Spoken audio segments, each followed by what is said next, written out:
Hoy quiero compartir con ustedes muy brevemente respecto al reino de los cielos. El reino de los cielos es un reino que nace de una forma muy inesperada y que empieza en un rincón muy humilde y sencillo del Imperio Romano en la Palestina judía del siglo I. Y quiero hablarles del reino por medio de una parábola muy corta de un solo versículo. Quiero invitarles a que leamos en Mateo, el capítulo 13, el verso 33. Mateo 13, verso 33. Dice así: les contó otra parábola más. El reino de los cielos es como la levadura que una mujer tomó y mezcló en una gran cantidad de harina hasta que fermentó toda la masa. Esta parábola de un solo versículo es semejante a la anterior, por eso Jesús empieza diciendo, en Mateo empieza diciendo, les contó otra parábola más, porque recién ha terminado una parábola también muy cortita, que es la del grano de mostaza. Y esta es parecida porque nos vuelve a hablar de algo que es muy chico y que crece y que se expande mucho. Y acá, esta era la de la mostaza, esta, la de la levadura, se va a hablar de cómo se da el crecimiento a través de la añadidura de levadura en la harina y cómo la masa se va a transformar por eso, ¿no? Pero para que eso ocurra, la levadura tiene que desaparecer en medio de la harina para solo después de eso leudar la masa, ¿no? Como parábola que es una analogía, y entonces nosotros al interpretarla tenemos que prestar atención en los detalles. El principal protagonista de la parábola, ¿quién es? La levadura, ¿no? Y el punto clave es la cantidad de levadura versus la gran cantidad de harina que usa esta mujer. Y la protagonista de la parábola, en la parábola, y no solo en la parábola, digamos, sino que en la vida real, desaparece en la masa, ¿no? Lo que crece finalmente es la masa. ¿Quién de nosotros no hemos hecho pan en la casa, verdad? Y uno toma, 2 kilos de harina y hace como hay distintas maneras, pero hace como un volcancito, ¿no? Y pone la grasa, la sal, un poquito de azúcar, a veces alguna receta. Y para los 2 kilos de harina, ¿cuánta levadura se usa? Unas cucharaditas así, ¿no? 2 cucharaditas. Y cuando uno empieza a mezclar, ¿se ve la levadura o la levadura se hace parte de la masa? Se hace parte de la masa, ¿no? La levadura se hace oculta y uno ya no percibe dónde está, aunque todos nosotros sabemos que lo que da el crecimiento a la masa es la levadura, ¿no? Fíjense en los 2 versículos que siguen, el 34 y el 35. Y recuerden que la parábola está hablando ¿de qué? Del reino de los cielos. Dice así el 34 y el 35. Jesús le dijo a la multitud todas estas cosas en parábolas. Sin emplear parábolas, no les decía nada. Así se cumplió lo dicho por el profeta. Hablaré por medio de parábolas y revelaré cosas que han estado ocultas desde la creación del mundo. Entonces, el mismo pasaje nos dice que ciertas verdades han estado ocultas, no están a la vista, pero sí están ahí, sucediendo en el mundo. Aunque Jesús reveló algunas de esas verdades durante el tiempo que estuvo encarnado aquí viviendo entre nosotros, La verdad es que el reino de Dios, de alguna manera, está oculto a los ojos. No se ve, pero sí es algo que constantemente está en acción. O en otras palabras, la acción del reino ocurre de manera oculta. Hay cosas que Jesús nos ha revelado, y de esas cosas hay cosas que nosotros hemos comprendido. Pero hay otras cosas que nosotros no entendemos. Entonces, en ese sentido, el concepto de reino de Dios es mucho más abundante y amplio de lo que nosotros podamos discernir.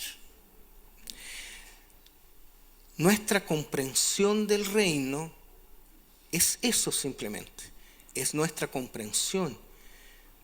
Pero nosotros no tenemos la comprensión total del reino. Por eso las parábolas llamadas las parábolas del reino de Mateo dicen, el reino de Dios es como. Porque busca una analogía para hablar del reino, pero viendo esas analogías nos llegamos a tener una comprensión completa del reino de Dios. Y lo otro es que el reino tampoco es instantáneo. No es el reino de Dios, ¡puf!, y aparece como magia. No, hay algunas condiciones que se deben dar para que el reino aparezca.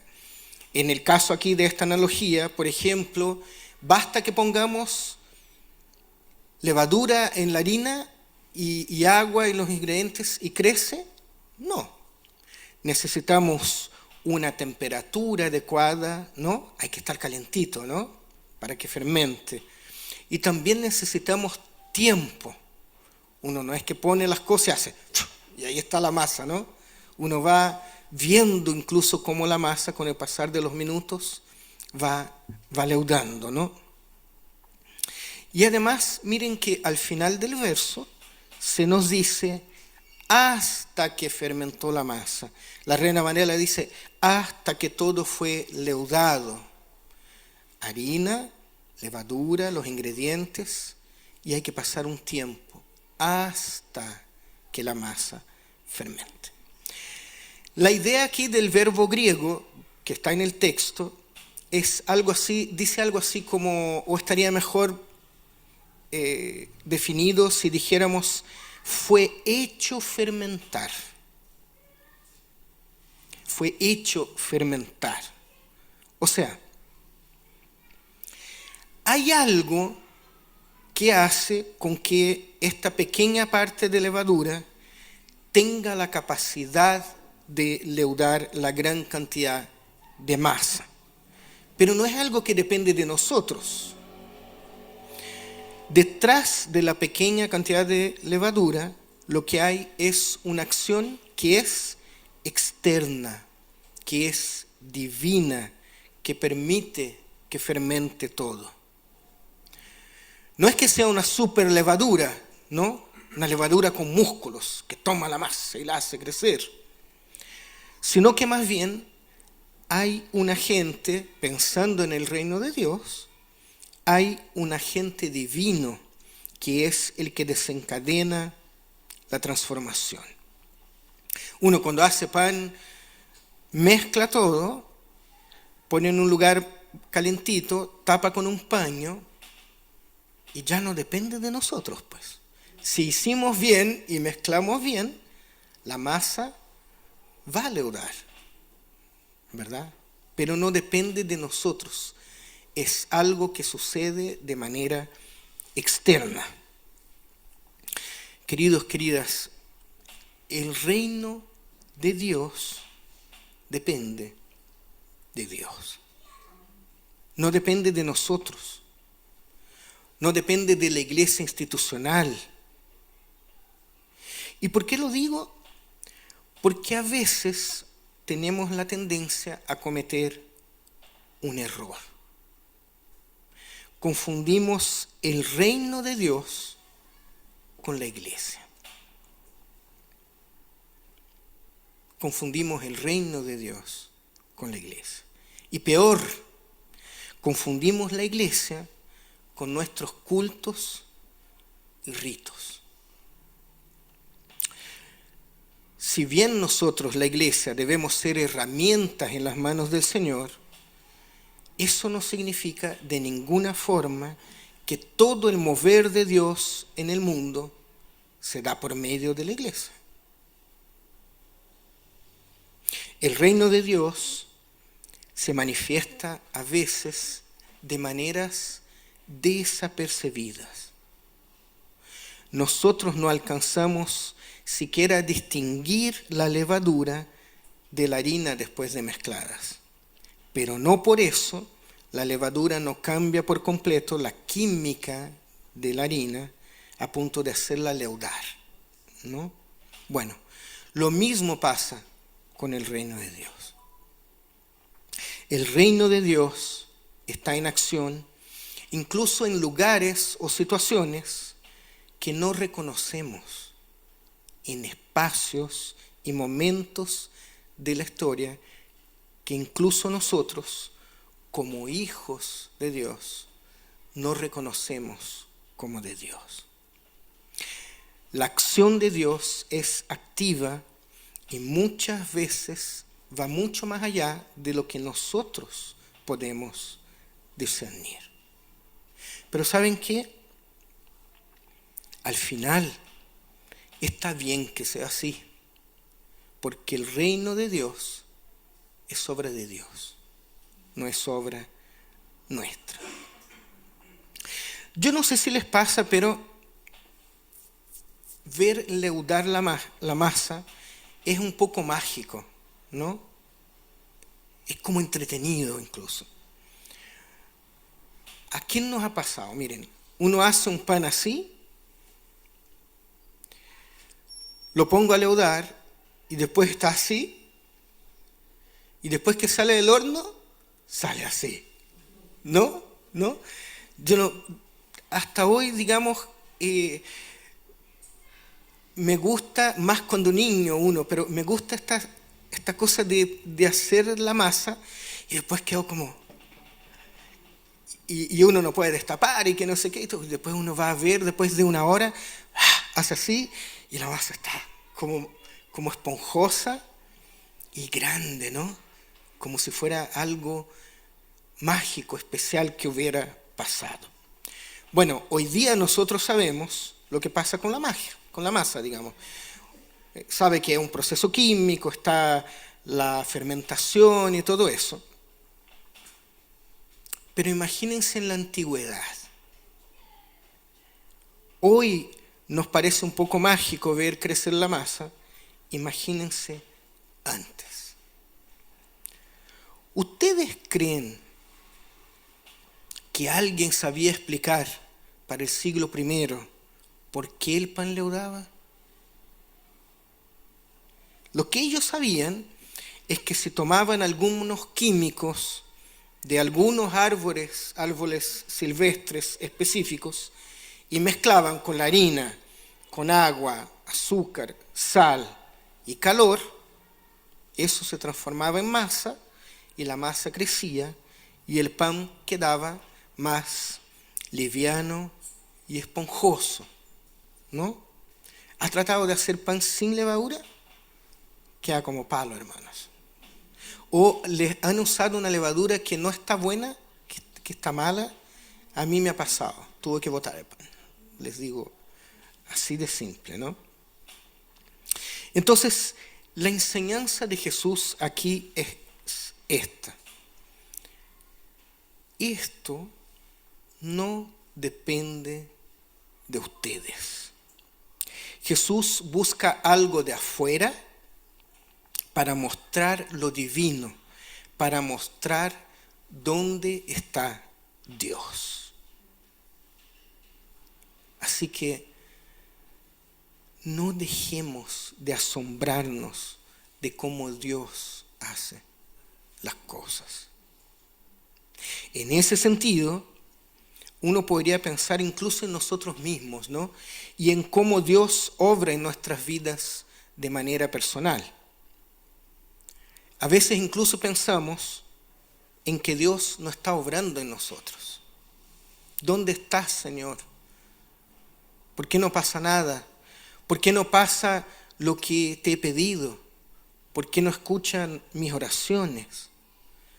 Pero Dios está obrando siempre. Y que no sintamos que Dios está obrando no significa que Él no lo esté haciendo. La palabra dice que Él que empezó la buena obra en nosotros, la va a terminar. Y cuando pensamos en que somos agentes del reino de Dios, la idea es la misma, queridos. No es que vamos a hacer cosas tremendas, portentuosas, no sé, vamos a flotar porque somos hijos de Dios, o más bien es en el día a día, muchas veces de manera imperceptible, que Dios está actuando. Y recuerden, el reino de Dios es más que la iglesia. Y Dios se manifiesta y hace reino mucho más allá de la iglesia. Me gustaría que viéramos un video y después yo sigo. Y quiero pedir si pueden apagar las luces. Presten atención a este video.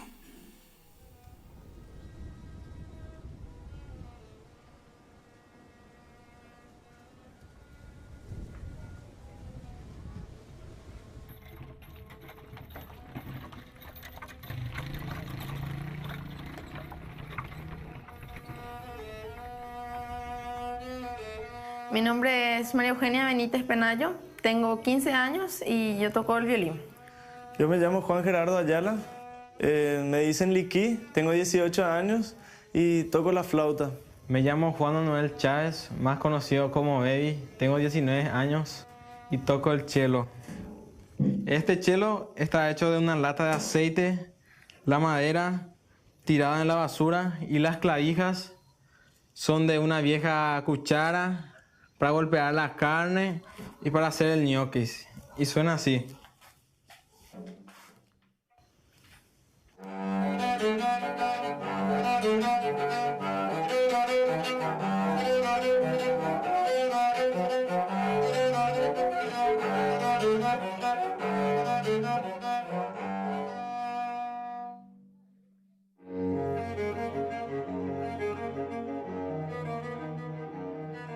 Para mí la música es la sonrisa del alma y el ser músico me permite entrar en el alma de las personas.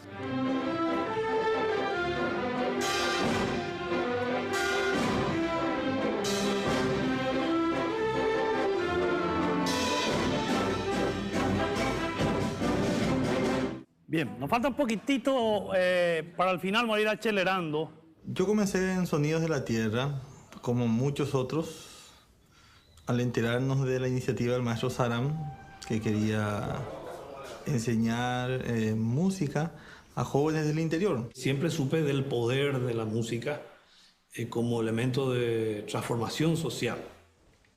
Para nosotros era totalmente nuevo. Nunca antes de él, ni el Estado, ni ninguna institución había planteado algo similar. Por otro lado, las comunidades que no entendían muy bien a dónde queríamos llegar y eso se debe mucho a la manipulación política que hay en tiempo de elecciones. Entonces era muy difícil entrar en el corazón de la gente. Sin embargo, el maestro Saram fue y planteó, no, esto va a ser gratis y quiero que asistan los niños que menos recursos tienen. Entonces, durante un año recorrí todo el Paraguay, entrevistándome con las comunidades, con las personas, con los educadores, los religiosos, los políticos, la gente, el pueblo, los campesinos. Un buen día le propuse llevar Sonidos de la Tierra a Cateura. Y él, por supuesto, me dijo, si vos te animas, yo te voy a apoyar.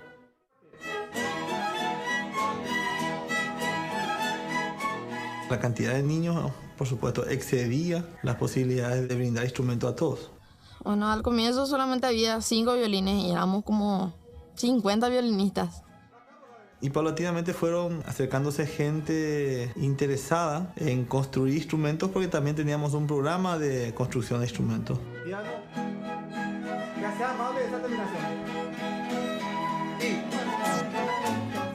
Y buscando qué construir, se nos ocurrió hacer algo con la basura. Ahí conocí a Cola. La familia que acá vive recicla todo lo que hay en la basura y se vende. Lo que me llamó la atención de él fue que desde un principio él no preguntaba cuánto voy a cobrar. La historia de esa gente hace que la sobrevivencia de ellos sea todos los días. Fabio ya me trajo ya un violín, que para hacer ese. Y calculé y me fui a buscar una tacita de aluminio y preparé y le pone todos los mangos, las cuerdas. Cuando vimos eso nos matamos de risa, o sea, parecía una broma, ¿no?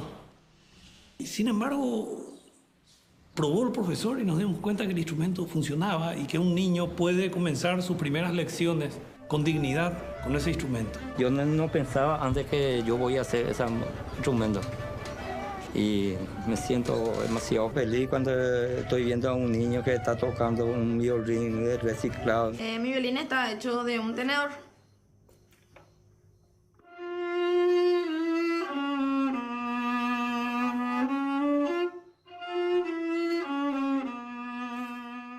Cuando ejecuto mi violín se siente primero una satisfacción enorme.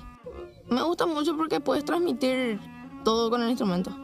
Se siente si estás enojada, si estás feliz, si estás triste, si estás enamorada. Todo puedes transmitir con eso. Mi saxofón está hecho de mangos de cucharas y botones.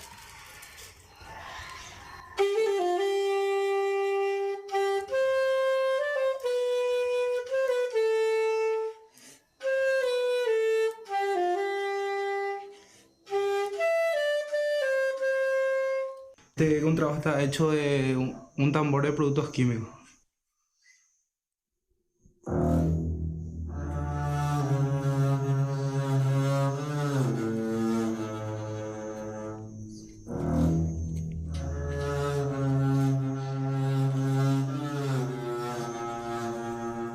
Esta flauta está hecha de un tubo de agua, monedas, pedazos de cubiertos, pedazos de candado y otros pedazos de basura que conforman la flauta.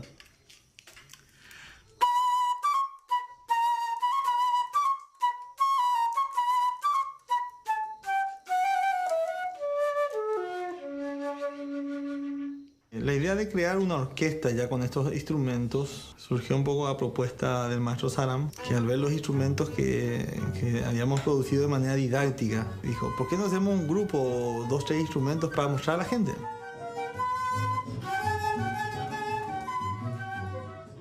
La construcción de los instrumentos con la basura. Nosotros hacemos música de esto. Y el llegar a un nivel en el cual estos instrumentos suenen regularmente bien, también ha sido un proceso que les ha ayudado a ellos a ver un poco que no todas las cosas son inmediatas, que no todo se consigue enseguida ya. Eso no estaba previsto originalmente. Esto era nada más que un disparador social de decir, bueno, juntémonos, empleemos bien nuestro tiempo útil haciendo arte juntos y ya está.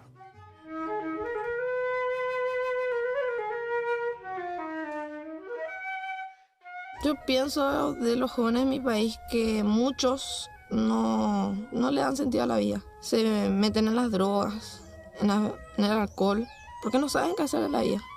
Y que la música es algo demasiado bueno para evitar todo eso. Parece que uno se siente como la conexión, se siente como el puente. Y es lo que a veces creo que es nuestra misión. Hacer el puente para 2 mundos diferentes. Y vemos que los 2 mundos no son irreconciliables. Que formamos parte de un solo mundo. La música es ese puente. Siempre lo que uno quiere para su familia es lo mejor y ahora yo siento una necesidad también de trabajar y de hacer un ingreso para ayudarles también a ellos. Practican muchísimo. Desde el alma toca su flauta. que le gusta mucho, por eso que toca así. El esfuerzo que hacen mis padres por mí, para mí es algo que no tiene precio. Es algo muy valioso porque no todos tienen eso. Entonces, es algo que valoro muchísimo. La meta principal no es formar buenos músicos, sino formar buenos ciudadanos. No hemos regalado el pescado, como se dice, sino la caña de pescar y cómo sacar los peces. Creemos nosotros que algo a copiar, algo a imitar, no son las cosas materiales, sino el conocimiento. Como dice el maestro Sarán, el poner de moda, no el celular, no la ropa, sino poner de moda la inteligencia. Yo no sé quién es vosotros ahí. Y este señor, Nicolás, nos dio una lección maravillosa, en el sentido de que, aún viviendo en el estadio más bajo de la pobreza, si uno tiene iniciativa, si uno tiene creatividad, hasta la propia basura puede convertir en una herramienta educativa que cambie tu vida y la vida de mucha gente. Y eso nos inspiró a crear toda una orquesta que transmita esa filosofía a la gente.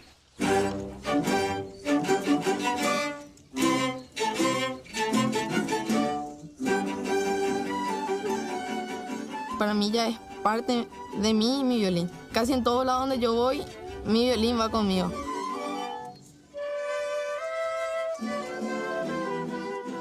No le vamos a cambiar la vida a muchos jóvenes que tienen una realidad tan cruda. Yo creo que la música no cambia inmediatamente y no ataca problemas tan acuciantes como la comida, la salud. Pero creo que sí ayuda a que haya cada vez menos niños y jóvenes que caigan en eso. Ahora me gusta más mi trabajo porque dejo una cosa linda para ver a alguien que gusta también la música.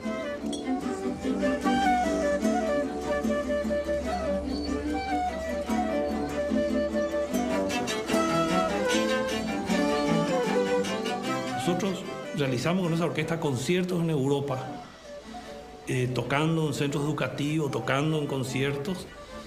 Con esta filosofía transmitimos este sueño de la orquesta de instrumentos reciclados, las melodías de la basura que conmueven el corazón y mueven esa llavecita del sentimiento más profundo de los niños y jóvenes que empiezan a replantearse su propia vida en la que tienen todo.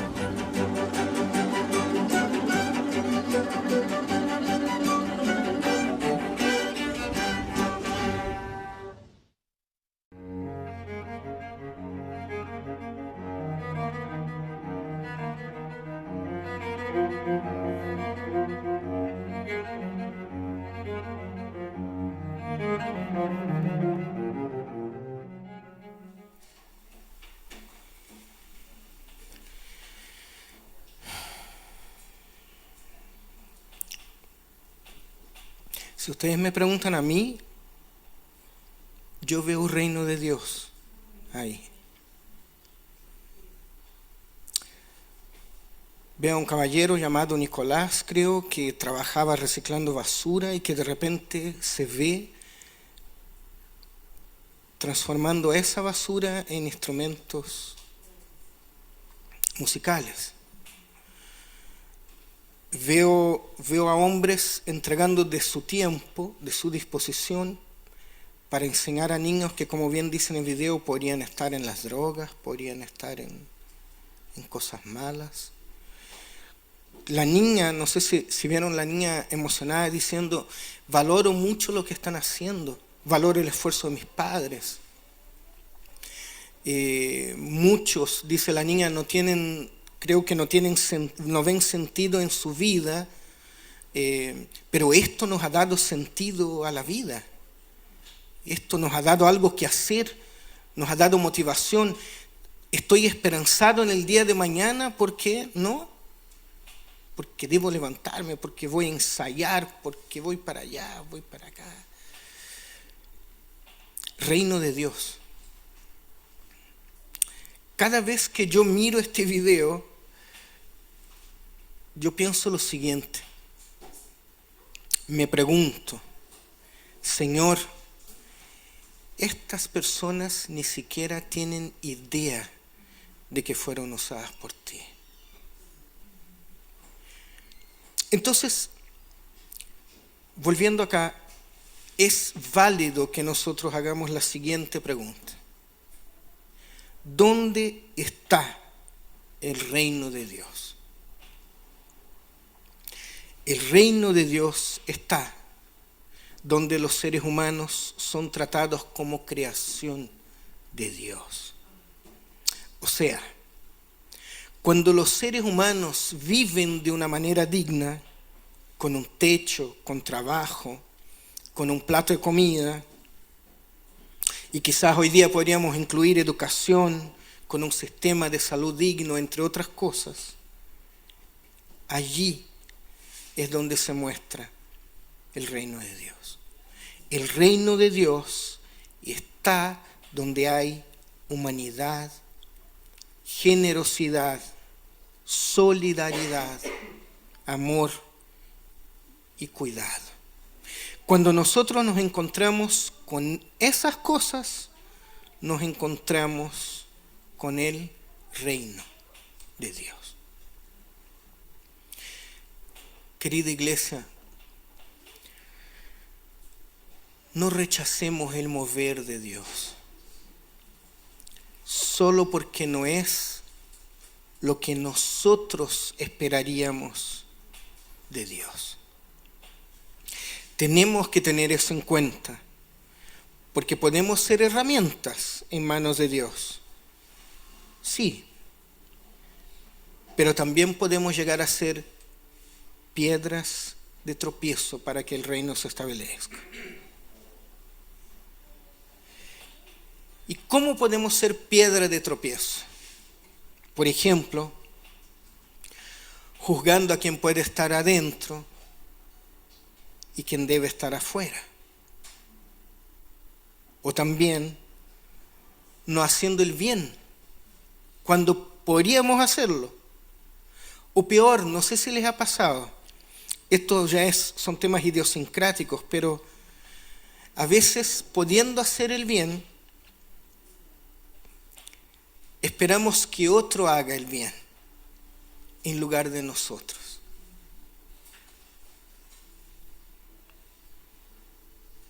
Que nuestro Señor nos dé discernimiento, nos dé entendimiento y comprensión de cómo debemos amar a los demás.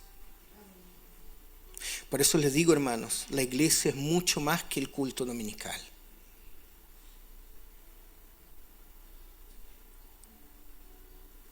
Dios quiere cambiar la sociedad que está allá afuera.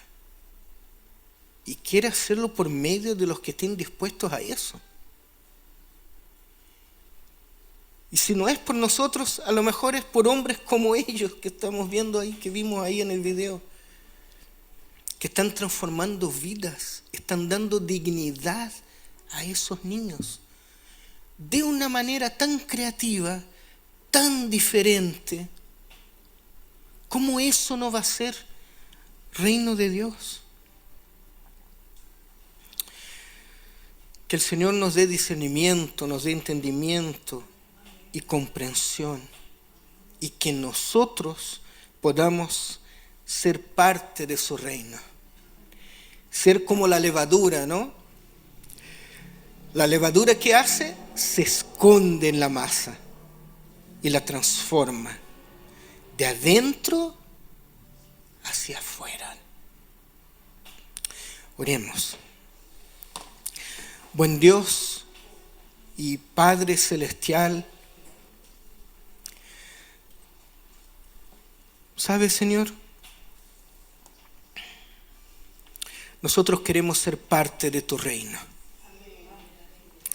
Queremos ser hombres y mujeres creativos, inteligentes, de tal manera, Señor, que podamos, con lo que sabemos y con lo que tenemos, podamos llevar reino de Dios, podamos llevar dignidad a los que no tienen, Señor.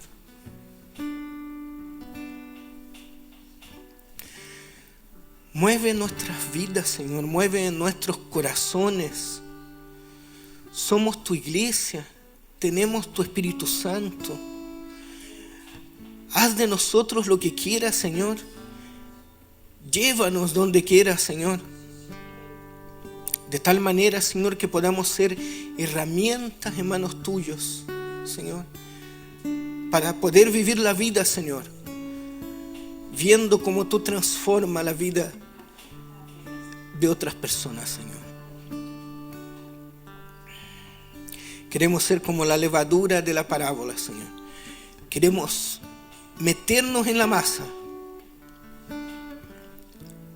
y ver después, Señor, cómo la masa, mediante la acción de tu Espíritu Santo, crece, Señor, se transforma, se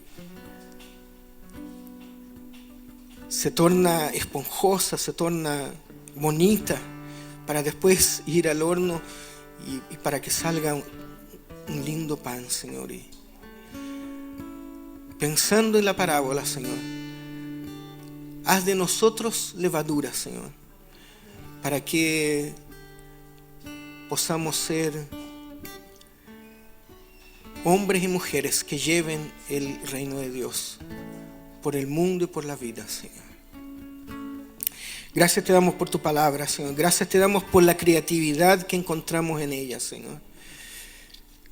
Gracias te damos porque en ella encontramos enseñanza que nos mueve, que nos hace diferente, que nos hace pensar, nos hace reflexionar y nos hace crecer también como cristianos y cristianas, Señor. Gracias te damos, Padre, en el nombre de Jesús. Amén.